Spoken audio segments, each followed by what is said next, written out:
"Mom, just let me handle this," Denise said, her voice sharp enough to slice through the tension in the air. I shifted my weight on the uncomfortable plastic chair, feeling its rigid surface press into my back. I could only watch as she leaned forward, her fingers twitching anxiously over the clipboard in front of her. The way she held that clipboard suggested she was not just presenting information, she was trying to shield us from something much larger. There was a moment when I thought about interrupting her. My throat tightened as if it had shrunk around a lump of ice, yet I hesitated and waited, feeling only the smoothness of my own plastic wristband against my skin, like a reminder of where I stood. Denise continued talking to the nurse, but I noticed Marcus off to one side, tapping his foot rhythmically on the floor. The sound punctuated my growing anxiety with each tap, a reminder that we were all waiting for news we didn't want to hear. When Marcus finally caught my eye, he gave me a nod and whispered, "You should speak up." It struck me how different our roles felt in this moment. He seemed calm, while I felt stranded on an island of worry. The nurse returned with a pen tucked behind her ear and a weary expression that didn't reassure me at all. "We'll need to confirm some details before proceeding." Her tone was clipped, efficient, yet lacking warmth. I reached for my own wristband, then reconsidered. What did that small piece of plastic even represent? It felt like both identification and confinement, a paradox clinging tightly to my wrist. "Can we just get an update?" Denise pushed again, frustration etched on her face. Her blue scrubs contrasted sharply with the muted colors surrounding us, drawing more attention to her than any medical professional ever should have wanted. But I couldn't ignore it any longer. "I think it's time I spoke," I said softly but firmly. Each word felt heavy on my tongue, as if they were weighted down by unseen chains. Denise turned towards me with eyes wide in surprise. It was both empowering and terrifying to see her reaction shift so quickly from irritation to something almost pleading. "Mom," she started, but then stopped after catching sight of my expression. The nurse looked between us like she was assessing whether to intervene or let the moment unfold naturally. This was not just about medical updates anymore. It had become deeply personal. With shaky hands, I pulled away Denise's clipboard from the table, where it sat propped up like an unassailable fortress between us. "Can I take it from here?" I said, more assertively than I intended. As I grabbed the pen from behind the nurse's ear without thinking, its cold metal slipping into my fingers, I felt an immediate shift. Denise's posture slumped slightly. She seemed almost defeated, as if I'd commandeered control over an important part of our lives that she believed was hers alone. But then came a rush of fear mingled with adrenaline coursing through me as uncertainty loomed close behind, like a shadow at dusk. What if they didn't want to listen? What if my voice faltered? The nurse blinked slowly before adjusting her stance, as though preparing for something significant about to unfold in this sterile arena filled with anxiety and fragile hopes. "Okay," she replied slowly, placing her hands flat on the counter, separating us from answers we desperately craved. "What would you like to ask?" This was my moment. Everything hung in the balance like delicate glass poised above chaos, ready to shatter at any misstep or miscommunication. "What's wrong with Leonard?" I managed finally, each syllable tasting bitter and necessary at once. Silence pinched the room, settling into every crease of vinyl and painted wall. "He's stable for now," the nurse answered carefully. She paused long enough for doubt to creep back in. Denise turned to me, disbelief flaring across her face, mirroring the fear I was trying to keep from breaking loose. "The air is thick with an unusual warmth that seems to cling to my skin. I feel a chill run down my spine, and it's not just the temperature. It's the weight of the moment pressing in on me. Denise leans closer, her voice rising in pitch like a siren. I can see her agitation as she gestures toward the nurse, who stands with a clipboard tucked under her arm, waiting for a cue. The triage tag hangs from my wrist like an unwanted bracelet, a reminder that we are here for Marcus, and that everything feels off balance. "I'm telling you, Mom, this isn't how it should be handled," Denise insists, her tone sharp enough to cut through the gathered tension. I want to speak up, to reclaim my place in this conversation. My fingers instinctively tug at the edge of my sweater, feeling the soft fabric slip beneath my nails. Samuel sits across from us, arms crossed tightly over his chest. His brow furrows deeper with every word Denise throws out like stones into still water. Each new comment from her sends ripples of frustration through me. The nurse shifts her weight slightly, signaling her impatience. "Denise," I finally say, allowing my voice to rise above hers. "I have something to add." But she doesn't stop. She keeps talking over me as if drowning out what I have to say will somehow make it less true. The nurse hands me back the microphone, a small gesture, yet filled with significance, and I take a breath to steady myself. My heart beats louder than before.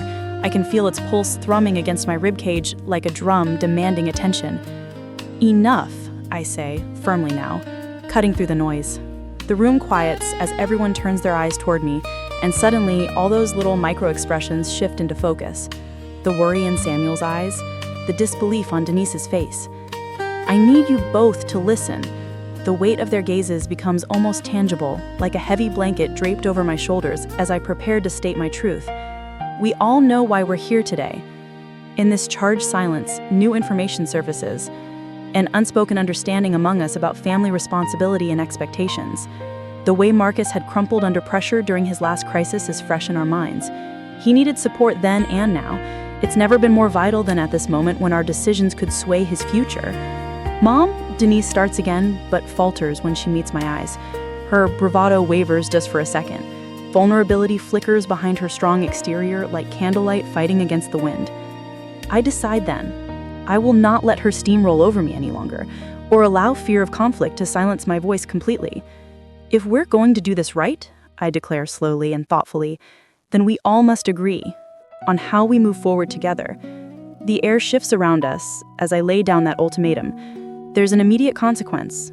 Denise straightens up in surprise, while Samuel loosens his arms just slightly, a subtle power shift in dynamics between us three. "What do you mean, Denise?" asks now softly.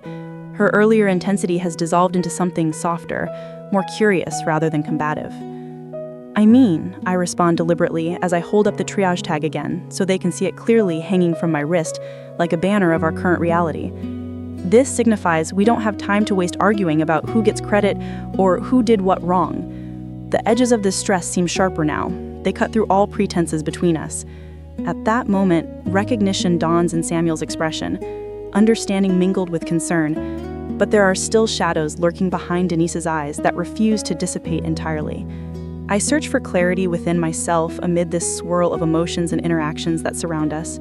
But even as things shift in our space, the atmosphere buzzing with possibilities, there's still one thing gnawing at the edges of my mind. What happens next when Marcus wakes up?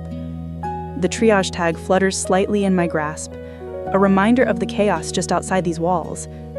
I can't shake the feeling that this little piece of paper holds more weight than it should. Each letter printed on it feels like an anchor, dragging me back to the urgency of the moment. I glance around the room at my family, their faces a mix of anxiety and exhaustion. My fingers itch to reach out and comfort Marcus, but he lies still, each breath seeming to echo against the sterile walls. The beeping machines accentuate every heartbeat, amplifying my own as I feel a drop in my stomach. Suddenly, a nurse enters with a practiced calmness. She checks Marcus's vitals and gives me a reassuring nod. "He's stable for now," she says, her eyes flicking to the triage tag in my hand. "But you should prepare for any changes." Her words hit me like cold water. There it is, the looming uncertainty hanging in the air. It's as if her gaze is urging me to take control before things slip farther away from us all. I realize then that I can't stand by and let fate unfold without some say in it. I take a deep breath and step closer to Marcus's bed, placing the tag on his pillow beside him, as if offering a silent promise. "I'll find a way," I whisper softly, not sure if it's meant for him or myself. The nurse raises her eyebrow, curious, yet cautious about what this means. Her presence suddenly feels heavier, pressing down on me as I weigh my next move. What does taking action even mean when everything feels so uncertain? As I glance back at my family, their expressions are etched with worry and hope intertwined. I wonder how long we can keep this balance, how long our collective strength will hold against whatever comes next. The clipboard on the desk is a dull gray, its edges frayed and worn, each scuff telling a silent story of neglect. I shift my weight from one foot to the other, glancing at the hastily scrawled notes, feeling a knot in my stomach tighten. Denise's voice cuts through the sterile air, firm and unwavering as she speaks about her diagnosis. Each word is like a sharp pinprick against the fabric of my worry, puncturing the silence that wraps around us. I try to interject, to share my concerns about her treatment plan, but she looks straight at me with an intensity that feels almost foreign. The way she grips the chair's armrest makes her knuckles go white, a silent barrier between us that grows thicker with every passing moment. "Mom, I'm doing this," she insists, her tone leaving no room for disagreement. My pulse quickens as I watch her assert herself, just like when she was a little girl trying to prove a point about choosing her favorite color or dessert. Those moments seem so trivial now. Then there's a soft knock on the door, and a nurse enters, clipboard in hand. She glances between Denise and me before handing over the microphone of sorts, an extension of authority wrapped in paper. "Go ahead," she says with a professional nod, encouraging Denise to take center stage again. I feel the heat rising in my cheeks at being sidelined in this discussion about my own daughter's health. Denise seizes the opportunity, laying out her thoughts with a clarity that stings. I need to be involved in my care.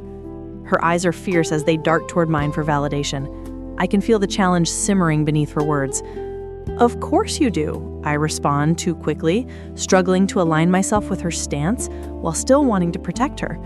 My fingers fidget with an invisible thread on my sweater. It's all I can do not to reach out and pull her back from this precipice of independence. But then I see how determined she is. It surprises me even as it frightens me. This isn't just some rebellious phase.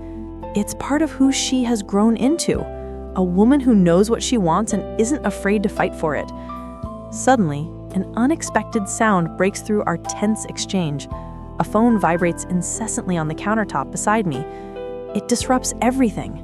Denise pauses mid-sentence, and for just a second, uncertainty clouds her expression. The nurse glances over at it with curiosity but doesn't move to check it. Something in me shifts. Maybe this interruption could become my lifeline, a chance to steer things back toward what matters most, Denise's well-being. With determination sparking inside me, I say firmly but gently, "Denise, wait." She looks at me sharply, confusion mingling with annoyance in her eyes. "Before we continue down this path alone, let's make sure we have all our options." Her brows knit tightly as if grappling with my sudden demand for collaboration after her impassioned plea for autonomy. The immediate consequence is electrifying. She leans back ever so slightly in disbelief while crossing her arms defensively across her chest. It's clear I've shifted something pivotal between us. Power has momentarily swung back into my hands. Yet even amid this new dynamic, an unsettling thought lingers. What if stepping back means losing more than just ground in our conversation? As I catch Denise's gaze flicker away from mine for an instant, there's an unspoken question hanging in the air. Am I ready for whatever comes next? The vibrating phone continues its relentless chorus against the countertop as tension wraps itself around us once more. My breath catches as I glance at the phone, the screen lighting up with a name I can't bear to see right now. The speaker beside me shifts nervously, tapping his fingers against the wooden table in a rhythm that echoes my own racing heart. I should ignore it, but the temptation pulls at me like gravity. My gaze flickers back to my daughter, perched on the edge of her seat, her expression clenched with anticipation. This is her moment, and I want nothing more than to support her. "Mom?" she says. Her voice cuts through the tension. It's soft but insistent, urging me to focus on her instead of whatever chaos is waiting outside these walls. I take a deep breath and place my hand on hers, feeling her warmth seep into my palm as she squeezes back. "I'm here," I murmur, trying to push aside my dread for just a moment longer. But even as I speak, doubt slinks into my mind. What if she needs me to respond? Just then, a loud laugh breaks from behind us, drawing attention away from our private exchange. Turning slightly in my seat, I catch sight of a younger girl wearing a brightly colored dress. She's animatedly recounting something to her friends. Their laughter feels jarring against my daughter's serious tone. I make a choice. I silence the phone and lean closer to my daughter. "You've got this," I whisper fiercely, hoping it will bolster her confidence despite everything else swirling around us. The immediate atmosphere shifts. She straightens up slightly, confidence filling the space where my anxiety had been, but there's still something unresolved. My heart beats faster at what remains unspoken between us, lingering in the air like an unanswered question. The faint scent of lavender flooded my senses, a memory of my mother's old perfume. I could almost see her, sitting in the sunlit kitchen, as I snapped back to the present. Denise's fingers twitched on the microphone, a gesture of impatience that twisted my stomach. The nurse had just passed it back to me, but Denise was speaking over me again, her voice rising as if it could drown out everything else around us. "Mom, please," she insisted, her eyes darting between me and Marcus. The mic felt heavy in my palm, like a stone weighing down my resolve. A quick glance at Marcus showed a furrowed brow that mirrored my own turmoil. I opened my mouth to speak, but the words caught in my throat. Denise's grip on the situation tightened, while I stood there, feeling overlooked and overshadowed. It didn't matter how many times I'd been in this hospital before. Today felt different. Then I noticed the clipboard resting against the wall beside me, its edges dog-eared and ink-smudged from previous visits. It had become a symbol of our family struggles, each scrawled note a reminder of battles fought and lost. With a deep breath that filled my lungs with desperation, I made a choice. "No," I said firmly into the microphone, surprising even myself with the strength behind the word. It echoed through the small space, slicing through Denise's chatter like a knife. The room fell silent for an instant as all eyes turned toward me. My heartbeat thrummed loudly in my ears while I gripped the mic tighter, grounding myself in this moment of clarity. There was power in voicing my truth, the shift palpable as it settled over us. Denise looked taken aback for a fleeting second, her mouth opening slightly as if to protest, but then closing without sound.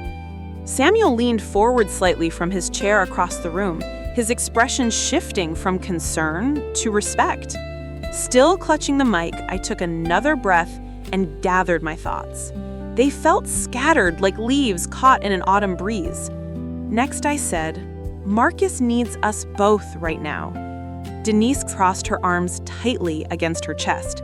That familiar defensive posture deepened her frown.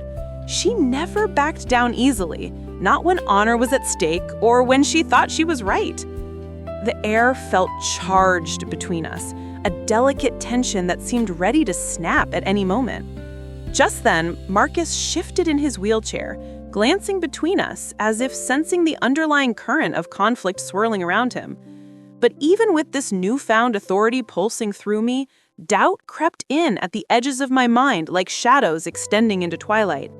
What would happen next? Would Denise challenge me again? As I stared at her defiant stance and narrowed eyes, uncertainty flickered within me like candlelight against darkness, vulnerable yet fierce. Perhaps today was about more than just who would speak next. It was about finding our way through this tangled web together. And just like that weighty mic in hand, a tool meant for amplification, I wondered what truths were still left unheard beneath our surface tensions. The mic felt heavier than I remembered, almost oppressive against my palm. I could see the flickers of uncertainty in the eyes of those gathered around us. The room was charged with a tension that hummed like the wires coiling beneath the table. I looked down at my nails, freshly painted but chipped from the stress of the week. With a deep breath, I steadied myself and brought the mic closer to my lips. I needed to break this silence and confront what lay in our hearts. "Listen," I began, my voice tentative yet resolute. As I spoke, each word seemed to hang in the air longer than usual. My fingers tightened around the mic as if it could somehow steady me. Suddenly, a chair scraped against the floor, breaking my concentration. I glanced up to see Grady shifting uncomfortably in his seat, an unreadable expression on his face. His reaction startled me. It was as if he held a secret that had been waiting for its chance to surface. "Are you even listening?" Grady shot back, his tone sharp and defensive. "You think just because you have that mic you can speak for everyone here?" His accusation cut deeper than I expected, sending a ripple of discomfort through my stomach. I hesitated for just a moment, realizing how close this conversation was teetering on the edge of chaos. Yet something inside me clicked, a resolve to push through despite his challenge. "No one is speaking for anyone," I replied firmly, keeping my grip on the mic tight. "But we can't pretend these issues don't exist."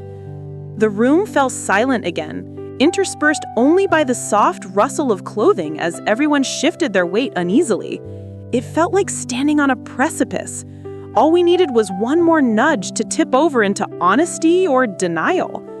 Just then, Tina stepped forward out of the shadows near the doorframe, her eyes darting between Grady and me. The glint of something metallic caught my eye. Was she holding a letter? She seemed hesitant but determined as she held it tightly in her hands, almost like an anchor tethering her to this moment. I could feel apprehension rising within me as she finally spoke up, her voice barely above a whisper. "I found this while cleaning." Her words trailed off, but hung heavily in the air like a storm about to break.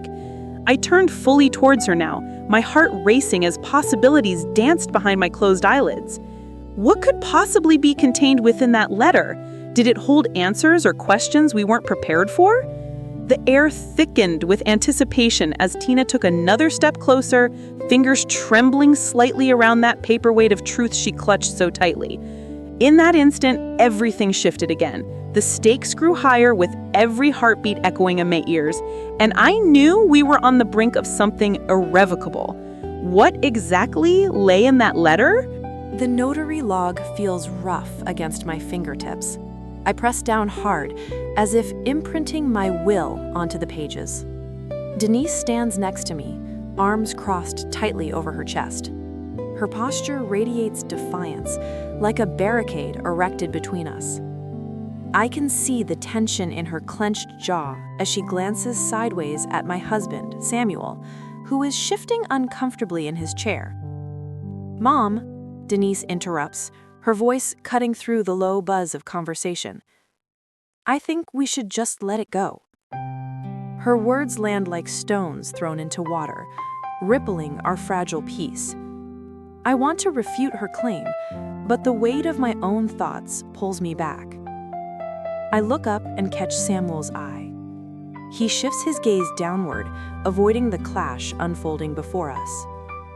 The air feels dense with unspoken words as the nurse watches attentively, waiting for someone to take charge. The tension spirals tighter when Leonard steps forward. His presence adds an unexpected layer to this already tangled situation. "We can't just ignore what happened," he says firmly, his arms loose at his sides, but his stance unwavering. I can feel my mind racing through memories of past conflicts that this moment seems to echo. My decision feels monumental, yet agonizingly simple. I need to confront this head on. Grabbing the notary log from the table, I state clearly, "No, we're not letting this go." The room grows quiet as everyone processes my declaration. It's as though I flipped a switch. Suddenly, all eyes are on me. Denise's expression darkens, while Leonard nods slightly in approval. My words have shifted the power dynamics. But beneath that shift lies another question. What will happen when we dive deeper into these shadows? The words hung in the air, like fog, thick and suffocating. I gripped the notary log tightly, my knuckles whitening against the leather cover. The weight of it felt heavier than ever, as if it contained every secret we never dared to speak of. Are you ready for what we might find?" Jake's voice was low, cautious. He leaned closer, his breath warm against my cheek. I could feel a tension rise between us, alive and electric. I nodded slowly, swallowing hard. The thought of uncovering buried secrets both excited and terrified me. "We need to know," I replied, though doubt crept in like a chill through my bones. The past had its claws in us, and every moment spent ignoring it felt like a betrayal.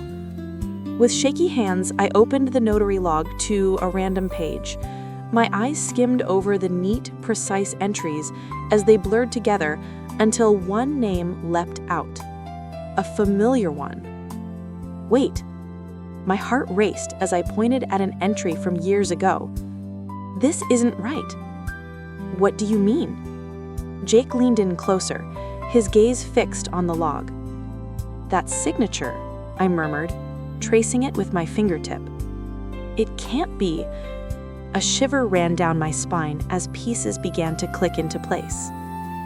Jake's brow furrowed deeper as he glanced up at me, confusion washing over his features. What are you saying? Who is it?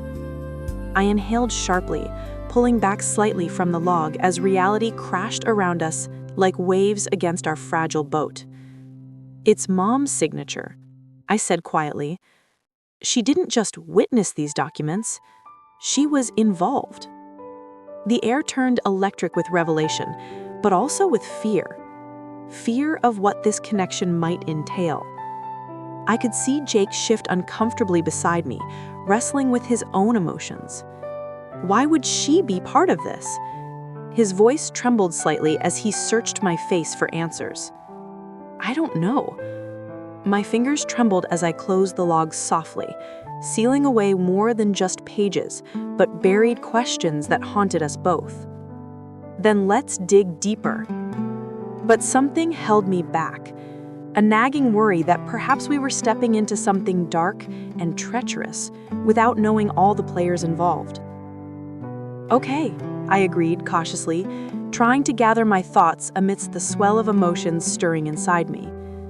The shadows seemed to stretch further across our old family ties, wrapping around secrets I had never anticipated facing head-on. The notary log lay heavy between us, like a bridge into unknown waters. As we prepared for our next move, footsteps echoed down the hall outside the room, a sound that sent a ripple of unease through me. Someone was coming this way, someone who might hold more answers or deepen our unraveling mystery. I exchanged a glance with Jake and felt a surge of urgency rush through me like ice water poured into my veins. We needed to make our decision quickly while we still could. I couldn't shake off the feeling that once we opened that door again, whatever lay beyond would change everything. Forever. Would we be brave enough to confront it? Or would the shadows swallow us whole? I shift my weight from one foot to the other, feeling the worn soles of my shoes give slightly against the linoleum floor. My fingers tighten around the edges of the audit checklist, as if clenching it will somehow steady me in this storm. Denise stands beside me, her posture tense and defiant. She keeps glancing at Samuel and Leonard, their expressions unreadable under the harsh fluorescent glare. I want to say something, anything that might ease the tension rippling between us, but my voice feels trapped. Mom, you can't just dismiss everything, Denise snaps, her brow furrowing as she leans closer to me. The mic sits heavy in my hand, a reminder of how often I've been overlooked in all our family gatherings. I can't help but think about how we always seem to be gathering for some kind of reckoning. The nurse passes by with a clipboard tucked under her arm, eyes focused ahead, as if avoiding our chaos altogether. Her indifference sends a wave of frustration through me. I glance down at my checklist again, scanning it like an anchor amidst rising waves. Denise, I finally manage, my voice coming out softer than intended. This isn't just about you. The urgency in my tone hangs in the air like static electricity. She huffs and crosses her arms tightly over her chest. My heart races at how easily she dismisses me. It's as if she's already made up her mind about everything that matters here. Then I hear Marcus's voice from across the room. He steps forward with an assertiveness that surprises me, though beneath it lies his usual uncertainty. "Can we just focus on what happened?" he asks, his gaze darting nervously between us. The way he grips the edge of his jacket suggests he is both anxious and desperate to put order to our chaotic conversation. I see an opening, a crack where perhaps we can address what's truly at stake here. "Marcus is right," I say firmly, deciding then to take control. "We should start from what we know." It feels like a small victory just to say that.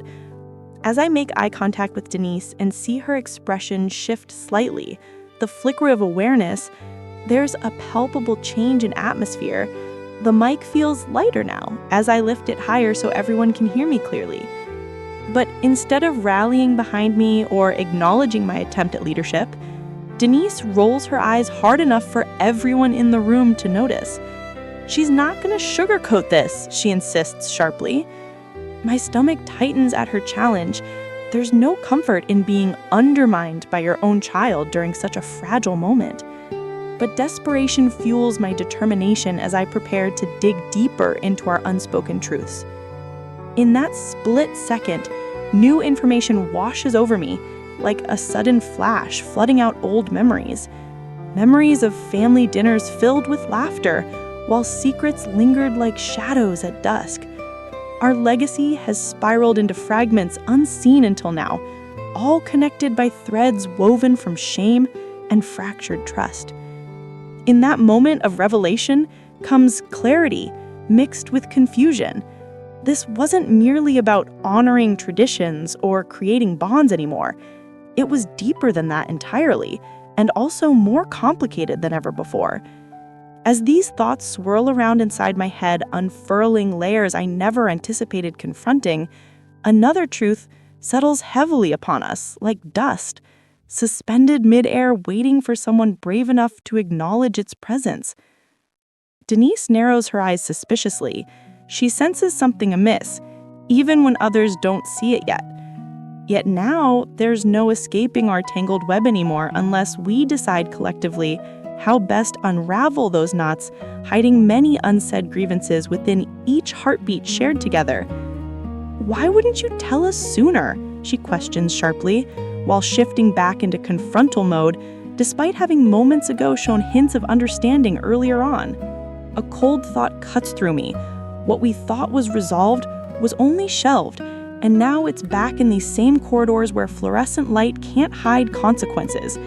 I tighten my grip on the audit checklist like it might hold the room together, glance at Denise, shoulders locked, then towards Samuel and Leonard, each avoiding a different point on the floor. The silences between passing nurses say what we won't. Secrets don't disappear, they wait. Samuel's Aunt Loretta hangs in the air, tugging a chain of unnamed memories, and right here I know if we don't face it, it will keep eating at us. I raise the mic closer to my mouth. "Then we start there," I say, steadying my voice. "What exactly is it, and how does it affect today's decisions?" Denise narrows her eyes, but doesn't cut in. Marcus gives a small nod, staking the conversation to solid ground. I lay the checklist on the counter. Item 1, Item 2. The path is simple. State the facts, confirm who's involved, agree on next steps. No more circling, I add, meeting each gaze in turn. What's been hidden gets written here, clear, concise, correct.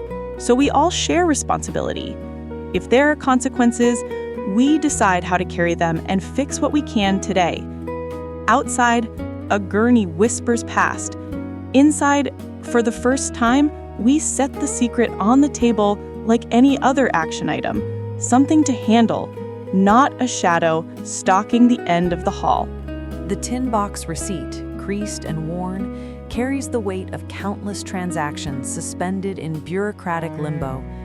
I fold it carefully, each sharp edge pressing into my palm like a reminder of choices made long ago. Denise's voice breaks through the sterile air of Grady ER, filling the space with her impatience. She shifts from one foot to the other, her shoes squeaking softly against the linoleum floor. I can see her frustration flicker like a candle about to extinguish.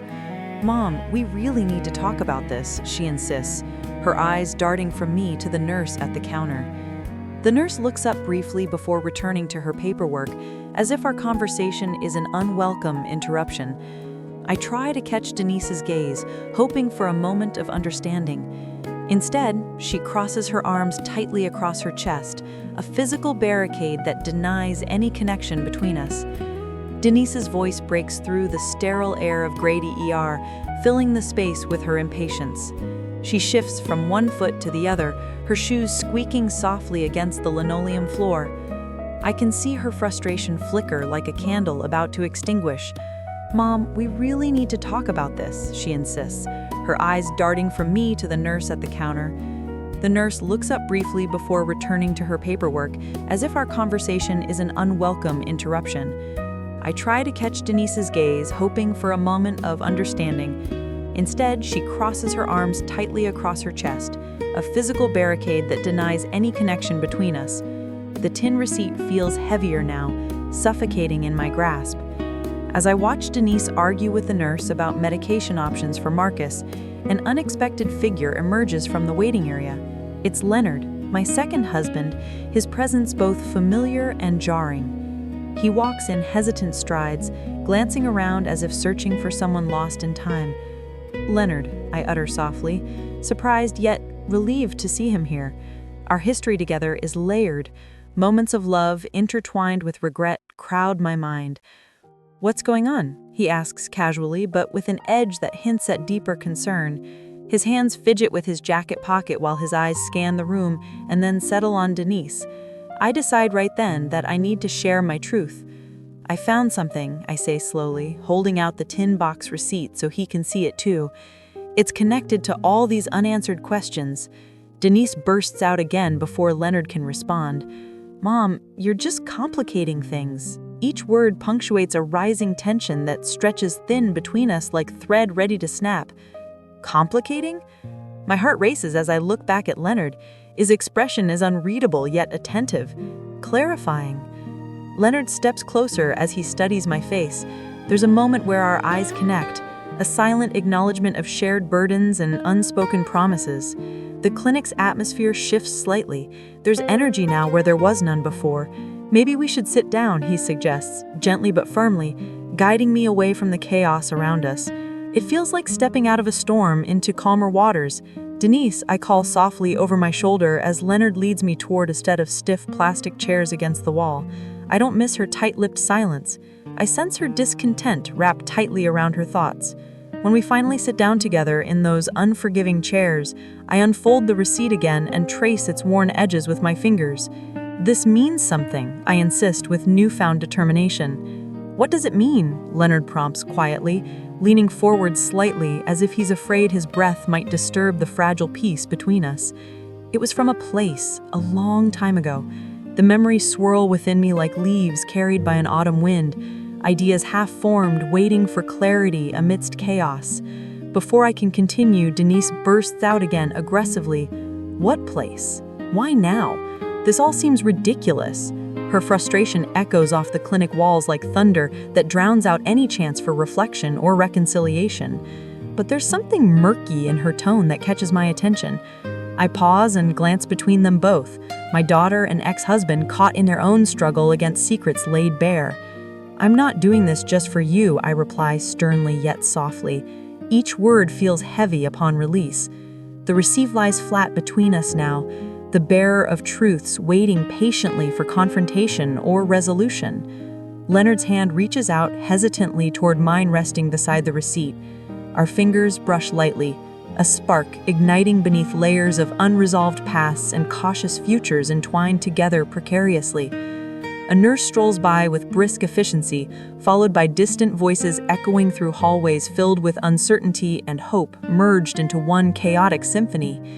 Yet at this moment, nothing else matters but this fragile connection forming anew among familial strains. The hope for understanding glimmers faintly amid confusion. Denise stands frozen in place, clearly wrestling internally, her expression shifting between anger and concern. But will she hear me out? Will she acknowledge this part of our lives previously tucked away, with every heartbeat echoing louder than before in this dimly lit corner of Grady ER? I wonder how far honesty might stretch, not only towards healing, but perhaps even forgiveness along this uncertain path we tread together. The crinkled pharmacy ticket number in my hand took me back to that afternoon when I first understood the weight of uncertainty. I shook my head slightly, trying to clear the memory, as Denise's voice rang sharp across the small ER bay. "Mom, let me just handle this," she said, her tone slicing through the low murmur of conversations around us. The firmness in her words made my stomach clench. I could feel a heat rising on the back of my neck. I glanced at Samuel, his brow furrowed as he held tightly onto the metal railing of the bed beside Marcus. It was clear he wasn't ready to relinquish control either. My fingers fiddled with the edge of that ticket, almost tearing it, an attempt to ground myself against rising tension. "Denise," I began, but she cut me off. "You don't understand what's at stake here." Her eyes darted from mine to Marcus's, as if searching for answers in his closed eyelids.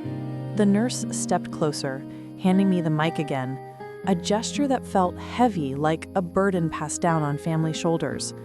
I took a deep breath and steadied myself. "I do understand," I managed to say, feeling a rush of love mixed with frustration surge through my veins. "But we need to let him breathe." A silence hung in the air as everyone processed how the moment had shifted. Denise crossed her arms tightly over her chest, lips pressed into a thin line, while Samuel's fingers relaxed their grip slightly on the railing. I could see that he was starting to realize there was more than just our decisions at play. I turned to face them fully, holding my ground. "We all want what's best for Marcus," I said firmly. The words tasted bitter as they left my lips. I wanted to believe they were true. Then came Leonard's voice from behind me.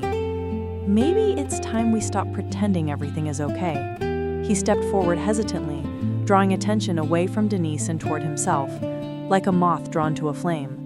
My heart thudded heavily in my chest as I watched him approach. "What do you mean?" Denise asked sharply, her posture shifting into one of defense again. Leonard sighed deeply before continuing. "There are things we haven't talked about, things that affect all of us." He gestured vaguely with his hands, and I noticed how nervously he picked at an imaginary thread on his shirt collar. That gesture felt like an opening, one I hadn't quite anticipated, but with it came a rush of anxiety that coiled tight within me. The chaos around us faded slightly. It was just us standing on uncertain ground now.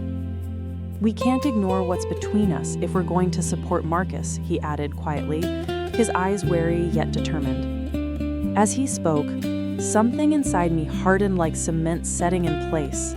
A decision formed in clarity amidst the confusion swirling around us. "All right," I said slowly and deliberately, taking charge once again. "Let's lay everything out on the table." Denise looked stunned by my sudden shift in authority. Her arms dropped loosely by her sides now, as though she had lost any willpower she'd been clutching moments prior. Samuel blinked rapidly while Leonard's expression morphed from cautious hopefulness to outright surprise.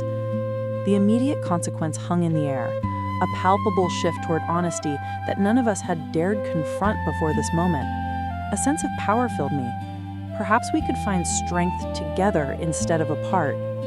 And then there was an unexpected knock at the door, the sound echoing through our fragile bubble of revelation, bringing with it uninvited tension once more.